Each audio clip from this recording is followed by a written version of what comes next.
Assalamu alaikum and ahlan wa sahlan marhaba ji ayan upar khair baghle and very good morning to all of you.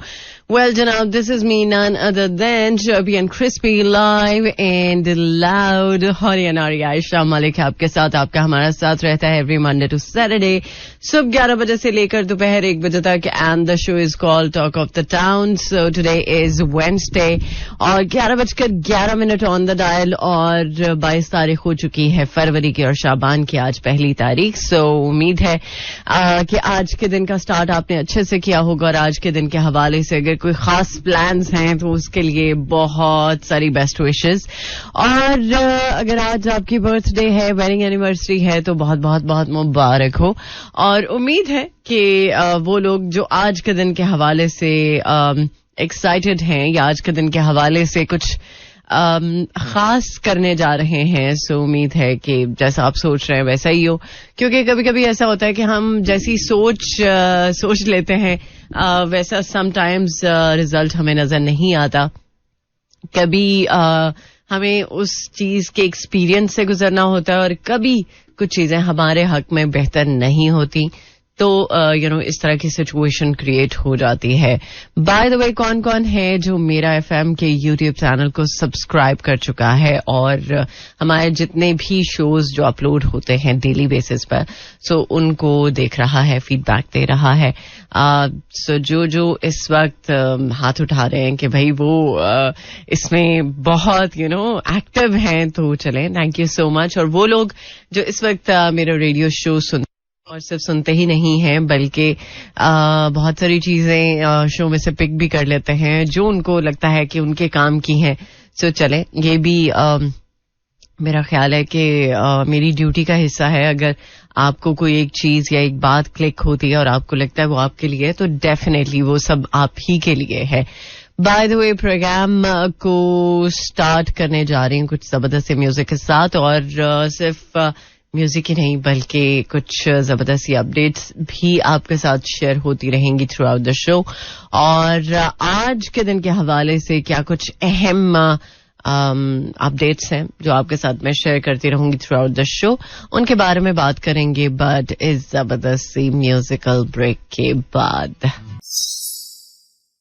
Alright, welcome back. Well, ये चीज कही जाती है कि जब आप किसी के लिए गड्ढा खोदते हैं तो आप उस गड्ढे में खुद चले जाते हैं. और इसलिए कहा जाता है कि जब भी कभी आप किसी के लिए कुछ भी इमोशन रखते हैं तो किसी के लिए बुराई के बारे में मत सोचें या किसी के लिए बुरा हो ये मत सोचें.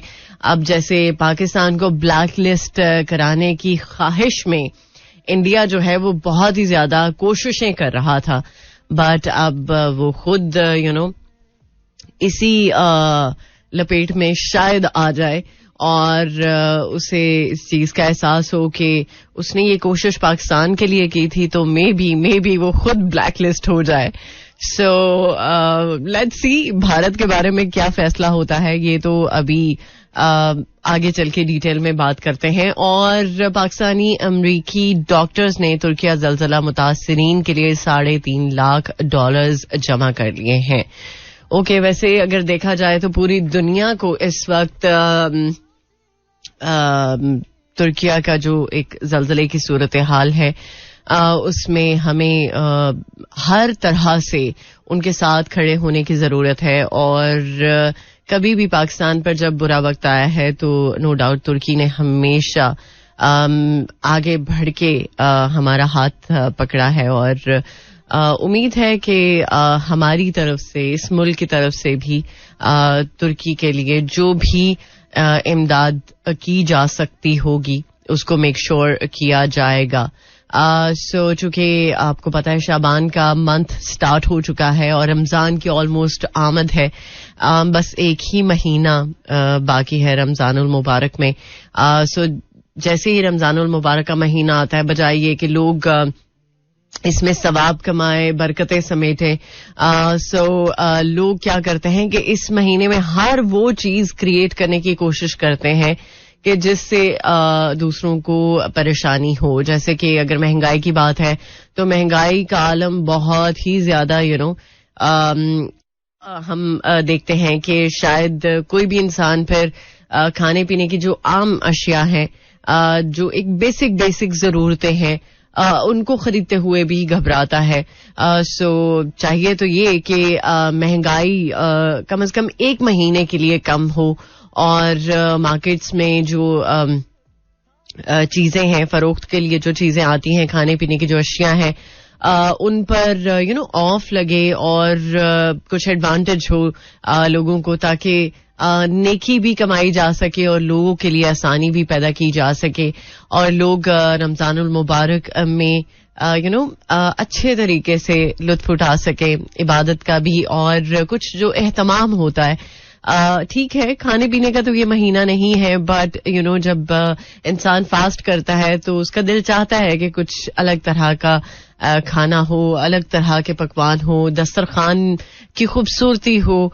सो इसमें बजाय ये कि खूबसूरती को मेंटेन करने के लिए कोशिश की जाए, उल्टा जो है वो मार्केट्स में महंगाई की लहर जो है वो दौड़ उठती है और लोग जो है वो सोचने पर मजबूर हो जाते हैं कि क्या हम जो खाने की चीजें हैं वो खरीदें या ना खरीदें या अपना लाइफस्टाइल ही बदल लें. कुछ लोगों ने तो अपने लाइफस्टाइल को बदलने की खातिर जो एक इंटरमिटेंट फास्टिंग होती है उसमें कम खाया जाता है और एक टाइम के साथ खाया जाता है. सो रमजान में भी लोग जो है वो शायद कम खाने को प्रेफर करें और फास्टिंग के साथ साथ सादा और क्लीन जो खुराक है उसको मेक श्योर करें. अरे भाई, आप क्लीन खुराक खाने के लिए भी सोचते हैं ना, तो भी आपको अब सोचना पड़ता है कि ये चीज खरीदी जाए या ना खरीदी जाए. आप जैसे पिछले दिनों एक मीम चल रही थी, सीमेंट की बोरी जो है वो 1,000 रुपए और गंदम की बोरी जो है वो 4,000 रुपए तक, लेकिन मेरा ख्याल है कि अब तो इससे भी शायद महंगी है, मुझे एग्जैक्ट रेट तो नहीं पता. बट अब हर चीज जो है वो महंगी है और लोग इस चीज को सोच के परेशान है कि रमजान का महीना कैसे गुजारा जाए. कुछ लोग होर्डिंग कर लेते हैं और उन लोगों के खिलाफ क्रैकडाउन होना चाहिए और वो क्या करते हैं, सस्ते दामों खरीद लेते हैं और रमजान का महीना आता है फिर उसको 3 गुना 4 गुना ज्यादा महंगा करके बेचते हैं. सो ऐसे लोगों के खिलाफ कार्रवाई होनी चाहिए. बहरहाल बात कहां से कहां तक निकल पड़ी. मैं बहुत सारी चीजें जब दिमाग में मेरे चल रही होती हैं तो ऐसा ही होता है. सो अगर आपके दिमाग में भी कुछ एक के साथ 2 3 4 बातें चल रही हैं तो शेयर कर सकते हैं. फिलहाल मैं चाह रही हूं कि आप के लिए कुछ जबरदस्त म्यूजिक प्ले करूं और तब तक मैं अपना कॉफी का कप एंजॉय करूं. आप भी अगर कोई खास एहतमाम करना चाहते हैं तो बिल्कुल कर सकते हैं और उसके लिए पैसे नहीं लगते. उसके लिए सिर्फ ये है कि आप के पास जो भी चीजें हैं उनका एहतमाम कर सकते हैं. बाय द वे, कल मैंने एक बहुत ही अलग तरह की डिश ट्राई की, वो भी मैं आपके साथ शेयर करूंगी, लेकिन फिलहाल सुन लेते हैं इस जबरदस्त से ट्रैक को. Alright, welcome back once again. Well, आप सोच रहे होंगे कि मैंने थोड़ी सी जो अभी पिछले लिंक में चीजें शेयर की हैं, नो डाउट हकीकत के बहुत करीब चीजें हैं. बट द थिंग इज, हर इंसान चाहता है कि पाकिस्तान के हालात बेहतर हों, पाकिस्तान के बारे में जो भी सिचुएशन चल रही है, ऐसा तो कभी भी किसी ने नहीं सोचा कि ऐसी सिचुएशन हो कि लोग महंगाई की वजह से डिप्रेशन का शिकार हो जाएं. कुछ लोग तो खुदकुशी पर मजबूर हो जाते हैं और ऐसे हमें वाकयात सुनने को मिल जाते हैं, ऐसे इंसिडेंट्स सुनने को मिल जाते हैं. और वो इंसान जो रोज का कामकाज करने के बाद ये सोचता है कि आज वो अपने घर जाएगा और कुछ अपने बीवी बच्चों के लिए खाने का जो प्रॉपर एक इंतजाम है उसके लिए आज के दिन को डेडिकेट करेगा और जो भी उसकी आज की कमाई होगी, जो डेली वेजेस हैं, सो आज के दिन वो सुकून से रोटी खा सकेंगे. बट कभी हो सकता है कि ऐसे लोग जो ये सोचते हैं उनके लिए क्या परेशानी, क्या चैलेंजेस, क्या मुश्किलात हैं, ये तो शायद हम समझ ही नहीं सकते, क्योंकि वो लोग जिनको इस तरह का चैलेंज नहीं है, बट वो लोग इस चीज को फील करते हैं और इस चीज के बारे में बहुत अच्छे तरीके से जानते हैं. तो हम ये कोशिश कर सकते हैं कि ऐसे लोगों के लिए आसानी का मामला जो है वो पैदा करें, क्योंकि जब आसानी की बात आती है, किसी के लिए कुछ ऐसे मामलात को ईज करने की बात आती है कि जिसमें कोई परेशान है बट उसकी परेशानी को शेयर कर लिया जाए और उसकी परेशानी दूर कर दी जाए. so इस हवाले से बहुत सारे लोग काम कर रहे हैं. बट कभी कभी ऐसा लगता है कि पता नहीं ये सिचुएशन ऐसे ही रहेगी और हम इसी तरह की सिचुएशन में बस अपना जो वक्त है वो पूरा करके चले जाएंगे. बट द थिंग इज जो महंगाई की सूरत हाल है या जो लोग परेशान हैं, बेसिक चीजों के लिए लोगों के घरों में चूल्हा नहीं जल पाता और लोग इस वजह से ये सोचने पर मजबूर हो जाते हैं कि इस मुल्क में शायद उन्हें जन्म ही नहीं लेना चाहिए था. सो ऐसी जब सिचुएशन होती है, एक आम इंसान जो महंगाई के बोझ तले दब जाता है और वो इस तरह की चीजें करता है, तो फिर मेरा ख्याल है कि उन लोगों को इस मामले को हाईलाइट करने की जरूरत है कि जो आवाज रखते हैं. आवाज रखने से मुराद ये है कि जिनको लोग सुनते हैं या जिनकी बात लोगों तक पहुंचती है. जैसे पिछले दिनों फरहान सईद ने एक शायद टॉन्ट ही मारा था कि ये अवाम अगर पेट्रोल की कीमत 500 रुपए तक चली जाएगी ना तो भी बर्दाश्त करेगी. ये शायद उन लोगों के लिए है जिनको शायद कोई फर्क ही नहीं पड़ेगा, बट वो लोग जो सैलरी पेशा हैं या वो लोग जो थोड़ी सी भी कीमत बढ़ती है तो उनकी चीखें निकल जाती है. सो वो शायद वाइट कॉलर लोग हैं और मे बी उनके लिए ज्यादा ये परेशान कुन बात है कि वो किसी से बात नहीं कर सकते, बट वो भी इस सिचुएशन को फेस कर रहे हैं और परेशान हैं. सो अभी एक मैं देख रही थी एक वीडियो, मेरी आंखों के सामने से गुजरी, अदनान सिद्दीकी की. सो उन्होंने भी शायद एक टॉन्ट ही किया था. ये अलग बात है कि जब इंसान अंधेरे में होता है तो अंधेरे के बाद उजाला जरूर होता है. जब तूफान आता है, तूफान के बाद वो सिचुएशन जो है वो काम जरूर होती है, ये मानना है हमारा. बट जब हर वो इंसान जो आजकल के वक्त को लेके कंप्लेन कर रहा है और ये सोचता है कि इस मुल्क का कयाम इस वजह से नहीं हुआ था कि लोग इस तरह से परेशान हों कि उन्हें अपने होने पे जो है वो शिकवा हो, वो अपने होने पे शिकवा करें कि वो क्यों है. सो इंशाल्लाह जो ख्वाब देखा था वो पूरा होगा और लोग इस सिचुएशन से निकलेंगे. जो हमारे फोरफादर्स ने कोशिशें की हैं वो रायगा नहीं जाएंगी. वही बात कि इंसान को पॉजिटिव अप्रोच नहीं छोड़नी चाहिए, एक पॉजिटिव जो एटीट्यूड है उसको पकड़े रखना चाहिए और इस सिचुएशन से इंशाल्लाह हम जरूर निकलेंगे. ठीक है, हमारे ऊपर ये अगर मुश्किल वक्त है तो हो सकता है कि हमारी जो आने वाली नस्ल है वो इस वक्त से ना गुजरे और उनके लिए आसानी का मामला हो. सो उम्मीद है कि जो लोग अवाम को जगाने के लिए, चाहे तंज ही सही, बट अवाम को जगाने के लिए कोई मैसेज शेयर कर रहे हैं तो मेरा ख्याल है उसको भी हमें पॉजिटिव अप्रोच के साथ लेना चाहिए. सो उम्मीद है कि ये जो पाकिस्तान में शदीद किस्म का मुआशी, सियासी जो भी बहरान है, इसमें अवाम जो है साबित कदम रहेगी और अवाम जल्द से जल्द इस सिचुएशन से निकल आएगी इंशाल्लाह. सो इस सारी बात को करने का ये मकसद था कि नो डाउट मैं भी इफेक्ट होती हूँ और जो मेरे दिल में होता है वो मैं आपके साथ बात करती हूँ और मुझे लगता है कि यार उस पर बात करनी चाहिए. बट टू समहाउ ये भी मेरी ड्यूटी है कि ये जो 2 घंटे का आपके साथ मेरा टाइम है इसमें कुछ हल्की फुल्की लाइट सी बातचीत हो, ताकि अगर आप पूरे दिन में बहुत ही ज्यादा चैलेंजिंग सिचुएशन को फेस करने वाले हैं या आपके दिन का स्टार्ट ही किसी एक चैलेंज से हुआ है तो मैं आपको जरा काम रख सकूं, आपको थोड़ा लाइट रख सकूं, आपका मूड बेहतर रख सकूं. सो ये हम सबको मिलके करना है और उम्मीद है कि हम इस सिचुएशन से निकल आएंगे इंशाल्लाह. सो काली रात के बाद सुबह होती है, उजाला होता है और हमारा इस चीज पे ईमान है, यकीन है कि रात के बाद उजाला होता है और इंशाल्लाह हमारे मुल्क के जो भी हालात चल रहे हैं वो बेहतरी की तरफ जरूर आएंगे इंशाल्लाह. एनी हाउ अभी के लिए लेकर चलूंगी मैं आपको टुवर्ड्स अनदर नंबर. इसके बाद कमर्शियल ब्रेक, देन आपको करेंगे ज्वाइन. सुनते रहिए टॉक ऑफ द टाउन.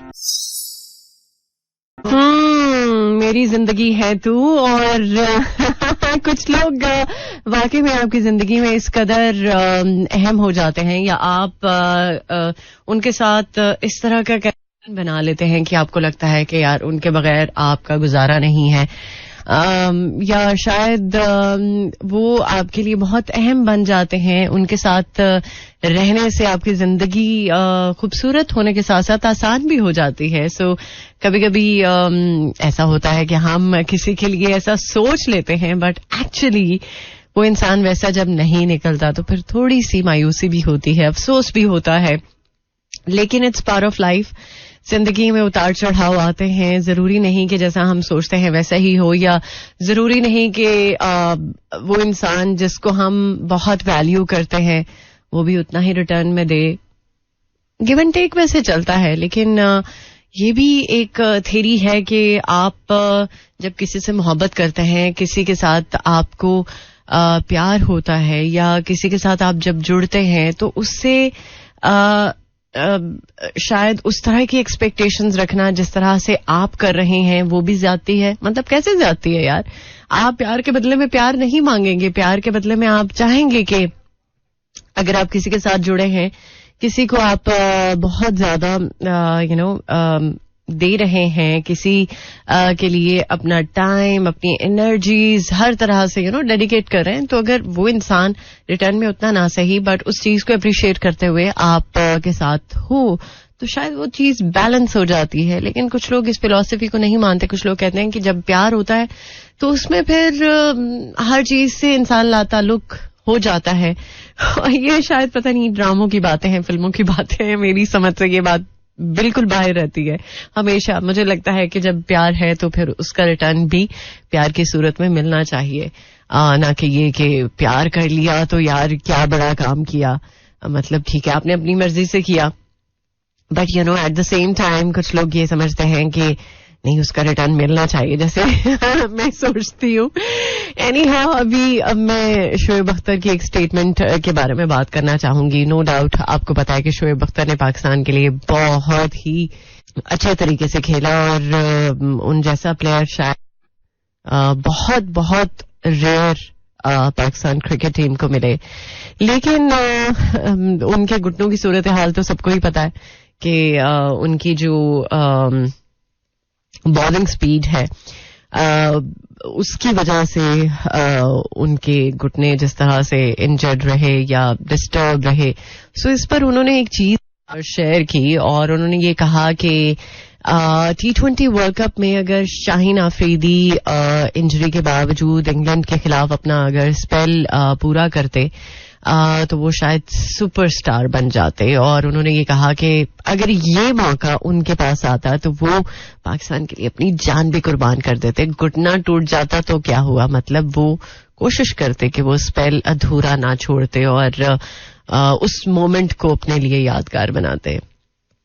अच्छा, यहां पर मुझे ये लगता है कि तो समहाउ हर इंसान के सोचने का नजरिया अलग होता है. अगर शोएब अख्तर ये बात कर रहे हैं तो शायद वो इतने डेयर हैं और मे बी उन्होंने ऐसा अगर कह रहे हैं तो वो कर भी लेते. लेकिन अगर शाहीन आफरीदी की बात करते हैं तो शाहीन आफरीदी ने नो डाउट बहुत बेहतरीन परफॉर्मेंसेस दी हैं और अगर एक मोड़ पे आके उन्हें लगा कि उन्हें अपने लिए डिसीजन लेना चाहिए और टीम के साथ जुड़ना चाहिए मजीद लंबे अरसे तक के लिए और अपने आप को रिहैब करके वापस आना चाहिए सो ये उनकी मर्जी थी. बट यहाँ पर एक सुपरस्टार दूसरे सुपरस्टार के बारे में अगर इस तरह का कमेंट करता है तो ये थोड़ा सा एक मैं समझती हूँ कि पर्सनल हो जाता है. अगर शोएब अख्तर, नो डाउट, उन्होंने पिछले दिनों में भी एक वीडियो शेयर की थी, उनका जो ट्रीटमेंट चल रहा था घुटनों का, सो उसमें उन्होंने शेयर किया था कि मतलब जो स्पीड में मैं बॉलिंग करता था उसके जो रिजल्ट्स हैं वो अभी तक मैं फेस कर रहा हूँ.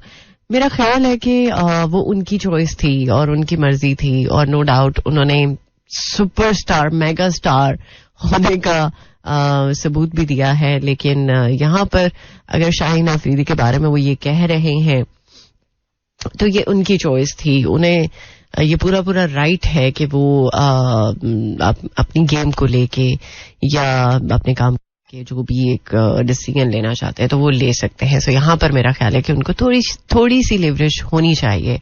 बट वो कहते हैं कि जब इंसान खुद एक सिचुएशन में होता है तो वो तब उसके बारे में सही से बात कर सकता है, ना कि आप उस सिचुएशन में नहीं है.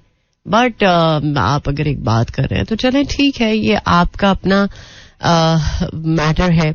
और अगर आपके पास मौका होता तो इसमें मुझे कोई शक नहीं है, कोई कंफ्यूजन नहीं है कि शोएब अख्तर अपना स्पेल पूरा न करते. वो डेफिनेटली करते क्योंकि वो इतने डेयर हैं. लेकिन चले, इट्स कम्प्लीटली फाइन. प्यार और खेल में सब जायज है. चले ठीक है, मान लिया, बट चले कोई बात नहीं, इट्स कम्प्लीटली फाइन. और उम्मीद है कि जब शाहीन आफरीदी कम बैक करेंगे और हमें नजर आएंगे किसी बड़ी लीग में या किसी बड़े मैच में, तो उम्मीद है कि वो बेहतरीन परफॉर्मेंस देंगे और वो यादगार बन जाएगी इंशाल्लाह. एनीहाउ, कुछ जरा हम खेल की ही बात कर रहे हैं तो खेल के बारे में ही बात करते हैं मजीद. सो HPL PSL का जो कल का मैच था लाहौर कलंदर्स और कोयटा ग्लैडिएटर्स का. सो लाहौर कलंदर्स ने कोयटा ग्लैडिएटर्स को चूंकि 63 रन से शिकस्त दे दी है और उन्होंने अपने आप को सिक्योर कर लिया है. सो लेट्स सी आने वाले मैचेस में और मजीद कैसी परफॉर्मेंसेस रहती हैं. बट ये है कि इस दफा लाहौर शायद कुछ बेहतर कर सके और लाहौर को मौका मिल सके. बाय द वे, अभी मेरी बातें जो है वो जरा लंबी होती जा रही हैं क्योंकि अभी मैं टाइम देख रही थी तो कमर्शियल ब्रेक का भी वक्त ऑलमोस्ट होने वाला है. सो मिलेंगे कमर्शियल ब्रेक के उस बार, मतलब second half of the show, और फिर मजीद बातचीत के सिलसिले को कंटिन्यू रखेंगे. सो सुनते रहिए talk of the town. Sari ते सुन ली अपनी कह जाती हूँ. कभी कभी हम सिर्फ कहने के मूड में होते हैं, सुनने के मूड में बिल्कुल भी नहीं होते. लेकिन अभी आपको मुझे सुनना ही पड़ेगा क्योंकि इसके अलावा तो कोई दूसरी बात हो नहीं सकती. और आई होप सो कि आपको सुन के अच्छा ही लग रहा होगा. सो प्रोग्राम का सेकंड हाफ स्टार्ट हो चुका है 12:09 ऑन द डायल. और इस हाफ में कोशिश करेंगे कि पूरी तरह से आपको एंटरटेन करूं और कुछ जबरदस्त म्यूजिक के साथ साथ डेफिनेटली कुछ आपके साथ वो चीजें शेयर करूं जिनको सुन के आपको अच्छा लगे. सो मौसम चूंकि बदल रहा है और मौसम के बदलने के साथ साथ बहुत सारे लोगों का मूड भी बदल जाता है. और इनफैक्ट कुछ लोग बहुत अच्छे मूड में आ जाते हैं. कुछ लोग समझते हैं कि यार थोड़ा सा ये जो मौसम है और देर के लिए रहता, क्योंकि जब हम पसंद नापसंद की बात करते हैं तो कुछ लोगों को सर्दी बहुत ज्यादा पसंद है, कुछ लोगों को गर्मी बहुत ज्यादा पसंद है. लेकिन वो लोग जो हर मौसम को एंजॉय करते हैं, हर मौसम को पसंद करते हैं, मेरा ख्याल है कि वो शायद हर मौसम की जो खूबसूरती है उससे लुत्फानंदोज होते हैं. और अल्लाह की कुदरत को हम डेफिनेटली अप्रिशिएट भी करते हैं और प्रेज करते हैं कि जो भी मौसम है वो बहुत खूबसूरत हैं. बट कुछ लोग जरा सर्दी में मेरा ख्याल है कि उनकी बर्दाश्त से शायद ये चीज बाहर हो जाती है कि सर्दी वो बर्दाश्त कर सकें. लेकिन फिर भी हम उन खुशकिस्मत लोगों में से हैं कि जिनको हर तरह का मौसम मिलता है. एनीहाउ हम सुनने सुनाने की बात कर रहे थे और आजकल आपको पता है कि सोशल मीडिया का दौर है. हर चीज डिजिटल वर्ल्ड का हिस्सा बन चुकी है और वो लोग जो स्मार्टफोन यूज करते हैं और उन्हें लगता है कि हर चीज स्मार्टफोन में सिमट चुकी है. नो डाउट ऐसा ही है. बट ये है कि कुछ लोग जब अपने ड्यूटी पे होते हैं, अपने कामकाज पर होते हैं, तो उस सिचुएशन में भी वो स्मार्टफोन में ही मसरूफ रहते हैं, जिससे उनका काम बहुत बुरी तरह से इफेक्ट होता है. सो इस चीज को देखते हुए कुछ अर्सा पहले की ये बात है कि टीचर्स पर बैन लगाया गया था कि वो ड्यूटी के दौरान जो है वो स्मार्टफोन का इस्तेमाल नहीं करेंगी. अब सिर्फ ये टीचर्स की हद तक नहीं है, बल्कि सिंध गवर्नमेंट ने जो पुलिस का डिपार्टमेंट है उस पर भी ये चीज लागू कर दी गई है. उस पर ये रिस्ट्रिक्शन लगा दी गई है कि ऑन ड्यूटी जो भी ऑफिशियल जो है वो स्मार्टफोन इस्तेमाल करेगा सो उसके खिलाफ कार्रवाई की जाएगी. और अगर ड्यूटी आवर्स में आप स्मार्टफोन यूज करता हुआ किसी भी पुलिस ऑफिशियल को देखेंगे तो आप कंप्लेन भी कर सकते हैं. बट ये मेरा ख्याल है कि बहुत पहले हो जाना चाहिए था, लेकिन चलें देर आए दुरुस्त आयद. सो अगर अभी इस मामले को कंसिडर किया गया है कि अगर आप अपनी ड्यूटी को प्रॉपर तरीके से परफॉर्म नहीं कर पा रहे due to smartphone, smart technology, so अब आपको ये बैन की जो सिचुएशन है इसको फेस करनी पड़ेगी. और आई होप कि हम जरा तब्दीली देखेंगे और बेहतर तरीके से तब्दीली देखेंगे और पुलिस अपनी ड्यूटी को जरा बेहतर तरीके से परफॉर्म कर सकेगी.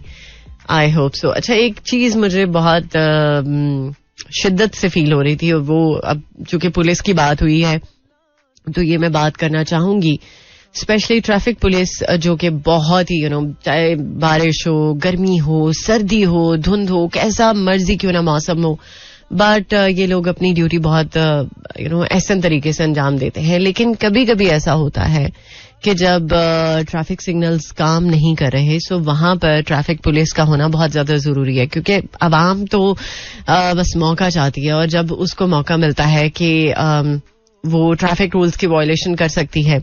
नॉर्मली लोग मौका ना भी हो तो ट्रैफिक रूल्स की वायलेशन कर ही लेते हैं.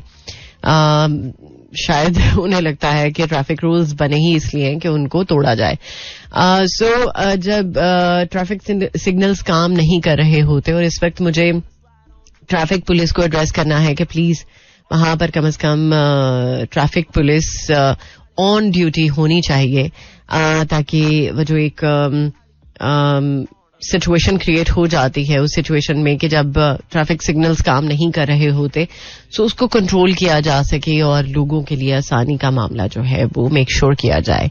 सो ये एक रिक्वेस्ट है, क्योंकि कल जब मैं ऑफिस के बाद जा रही थी, रोड पे थी, तो कुछ सिग्नल्स काम नहीं कर रहे थे और उस सिचुएशन में जो ट्रैफिक की सूरत हाल थी वो काफी ज्यादा वर्स थी. और लोग शायद समझते हैं कि अगर उन्हें मौका मिले तो वो किसी भी इंसान को आगे आने का चांस ही ना दे, बस तू लंघ जा साड़ी खैर है, समथिंग लाइक दैट. इस तरह की कोई सिचुएशन नहीं है.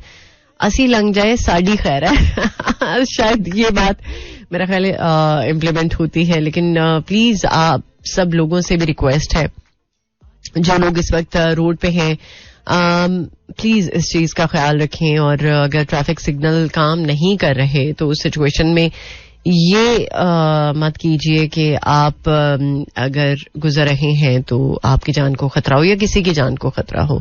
सो इस चीज को हम सबको मिलके दूर करना है. और अगर ट्रैफिक पुलिस नहीं है तो इस चीज का मुजाहरा हम सबको ही मिलके करना है, ना कि हम ये सोचें कि भाई हमें मौका मिला है तो चलो गुजर जाओ.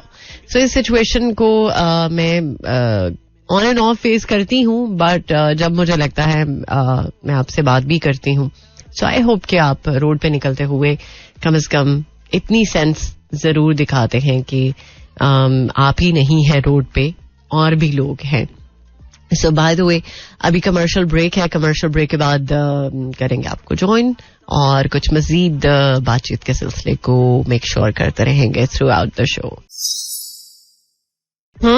बिल्कुल वो रास्ता जरूर चुनना चाहिए जिस पर कोई और नहीं गया हो, बल्कि आपको उस रास्ते पर चलने का जो एक एक्सपीरियंस मिले, या जो आप उस रास्ते को चूज करते हुए कुछ नई नई चीजें एक्सप्लोर करें, वो जाहिर सी बात है आपके लिए कुछ अलग हो सकता है.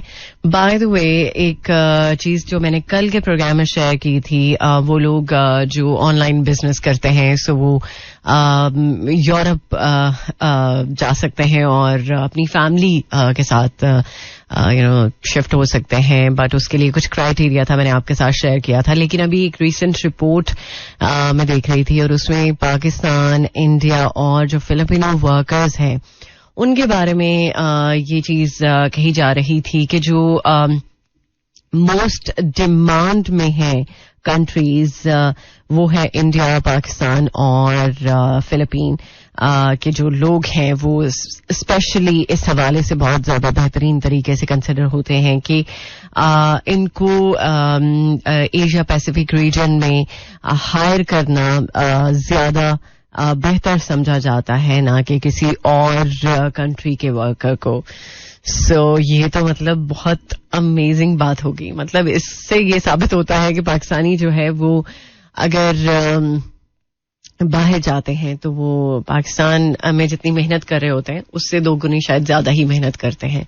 और ये बात सच है. पाकिस्तान जैसी मौज तो कहीं नहीं हो सकती, बट ये है कि हमें प्रूव करना पड़ता है कहीं भी जाकर अपने आप को. खैर, इसके साथ साथ एक और भी चीज जो स्पेशली HPL PSL के हवाले से मेक श्योर की गई है, बल्कि उसके तनाजुर में हुकूमत पंजाब ने सिक्योरिटी खदशात को मद्देनजर रखते हुए और PSL 8 के तनाजुर को सामने रखते हुए दफा 144 लगाने का फैसला किया है और पाबंदी का इतलाक फौरी होगा. और हुकूमत की जानिब से मेन बुलेवर्ड, गुलबर्ग और मॉल रोड पर दफा 144 नाफिज की गई है. ओके, सो वो लोग जो इन शाहराहों पर निकलते हैं, सो उनको कम से कम इस बारे में जरूर पता होना चाहिए, चूंकि इसका नोटिफिकेशन जारी हो चुका है और ये भी कहा गया है कि इसको फौरी तौर पर नाफिज किया जाए. सो चूंकि HPL PSL का सिलसिला भी चल रहा है और जो आखिरी मैचेस हैं वो चूंकि लाहौर में होने वाले हैं और उम्मीद है कि हर तरह से सिक्योरिटी के जो खदशात हैं उनको देखते हुए जो भी अहम इकदामात लेने की जरूरत होगी उनको मेक श्योर किया जाएगा. ओके, सो अभी कमर्शियल ब्रेक का वक्त भी होने वाला है और ब्रेक से लौट कर आएंगे, कुछ मजीद अपडेट्स आपके साथ शेयर करूंगी और इनफैक्ट हम थोड़ी सी एंटरटेनमेंट की भी बात करेंगे. इनफैक्ट वो लोग जो समझते हैं कि पाकिस्तान में एंटरटेनमेंट के हवाले से बहुत बेहतरीन काम हो रहा है, नो डाउट कोशिश तो की जा रही है, बट उस कोशिश में किस हद तक कामयाबी होती है वो तो वक्त ही बताएगा. जैसे अभी हमारी एक मूवी जो कि बहुत अरसे से उस पर काम हो रहा था, yes I am talking about the legend of Maula Jatt, जिसने रिकॉर्ड तोड़े हैं, बट उसके साथ साथ पठान ने भी दुनिया भर में रिकॉर्ड बना दिया है और तकरीबन दुनिया भर से 1000 करोड़ कमाने वाली पहली इंडियन मूवी बन चुकी है. दैट मीन के इसमें सिर्फ शाहरुख खान का होना ही काफी था. कुछ लोग ये समझ रहे हैं और कुछ लोग ये समझ रहे हैं कि नहीं भाई, कोशिश की है, मेहनत की है और शायद इस वजह से इस मूवी ने बहुत अमेजिंग बिजनेस किया है. लेकिन जब पाकिस्तान की बात आती है तो पाकिस्तान में भी अच्छा काम हो रहा है. पाकिस्तान का म्यूजिक हो या फिल्म इंडस्ट्री हो, ड्रामा इंडस्ट्री हो, सो हम लोग भी कोशिश कर रहे हैं, मेहनत कर रहे हैं और हमें अपने आप को कभी भी अंडर एस्टिमेट नहीं करना चाहिए. बाय द वे अभी कमर्शियल ब्रेक के बाद करेंगे आपको ज्वाइन. कुछ और मजीद अपडेट्स आपके साथ शेयर होती रहेंगी थ्रू आउट द शो. सुनते रहिए talk of the town. All right, welcome back once again. Well, Nida Dar की बात करें तो निदा डार ने नो डाउट बहुत ही एक अमेजिंग काम किया है. वो ये कि उन्होंने जाहिर सी बात है बहुत बेहतरीन प्लेयर के होने के नाते मेहनत करके कोशिश करके ये चीज अपने नाम करवा ली है कि उन्होंने इनफैक्ट सबसे ज्यादा विकेट हासिल करने वाली खातून प्लेयर बन चुकी हैं इन T20 वर्ल्ड कप. और इसके साथ साथ कुछ वो लोग जो ये समझते हैं कि जब इंसान किसी एक बड़ी पोजीशन पे होता है या फिर एक प्रोमिनेंट पर्सनालिटी के तौर पे सामने आता है तो उस पर थोड़ी सी चीजें मुश्किल होना शुरू हो जाती हैं. नो डाउट मुश्किल जरूर होती हैं, बट अगर इंसान मुसलसल अपनी कोशिश को बनाए रखे और मेहनत करता रहे तो एक दिन जरूर उसको कामयाबी मिलती है. और मेरा ख्याल निदा डार ने बहुत मेहनत की है अपने क्राफ्ट को, अपने स्किल को निखारने के लिए और एक मुकाम पर पहुंचने के लिए, और इसका सिला उन्हें जरूर मिलता रहेगा आगे चल के. जैसे कि अभी उन्हें ये सिला मिला है कि वो सबसे ज्यादा विकेट हासिल करने वाली प्लेयर बन चुकी हैं. So congratulations to her, and of course Pakistan को भी इसमें मुबारकबाद देना बनता है. बाय द वे, दरामदी अशिया पर ड्यूटी 100% कर दी गई है और इस हवाले से वफाकी हुकूमत की जानिब से जो भी दरामदी अशिया है उन पर रेगुलेटरी ड्यूटीज कीमत में 100% तक तोसी कर दी गई है. और रेवेन्यू डिवीजन की जानिब से जारी किए गए एक नोटिफिकेशन के मुताबिक गाड़ियों पर ड्यूटी जो है वो 100% तक होगी और सिगार्स पर ड्यूटी 20 से बढ़ाकर 50% होगी. और फूड आइटम्स या जो डब्बा पैक फूड है, गोश्त, फल, उन पर 10% तक ड्यूटी बरकरार रहेगी. और ड्राई फ्रूट्स पर 74% तक ड्यूटी आयद कर दी है. और दरामदी अशिया पर रेगुलेटरी ड्यूटी का नफाज जो है उसकी मुद्दत 21 फरवरी 2023 था, बट उसको बढ़ाकर 31 मार्च 2023 कर दी गई है. राइट. सो अब इसी नोट के साथ प्रोग्राम का वक्त भी ऑलमोस्ट खत्म हुआ है. उम्मीद है कि आज के प्रोग्राम में आप ने जो कुछ भी सुना होगा और जो कुछ भी आप को लगा होगा कि ये आपसे रिलेट हो रहा है, तो चले आपको अगर कोई बात अपने अकॉर्डिंगली लगी है तो ये मेरा ख्याल है कि प्लस पॉइंट है. सो इंशाल्लाह अब जिंदगी रही तो मुलाकात होगी आपके साथ कल सुबह 11 बजे. टिल देन बहुत सारा ख्याल रखिएगा, दुआ में याद रखिएगा और इंशाल्लाह कोशिश करूंगी कि कल कुछ अलग तरह की बातें हों, अलग तरह की चीजें हों. और म्यूजिक के हवाले से मैं कोशिश करूंगी कि जो जो रिक्वेस्ट मुझ तक आज पहुंची हैं सो उनको कल के प्रोग्राम में आपके साथ शेयर कर सकूं, आपको सुनवा सकूं. This is Mira FM 107.4.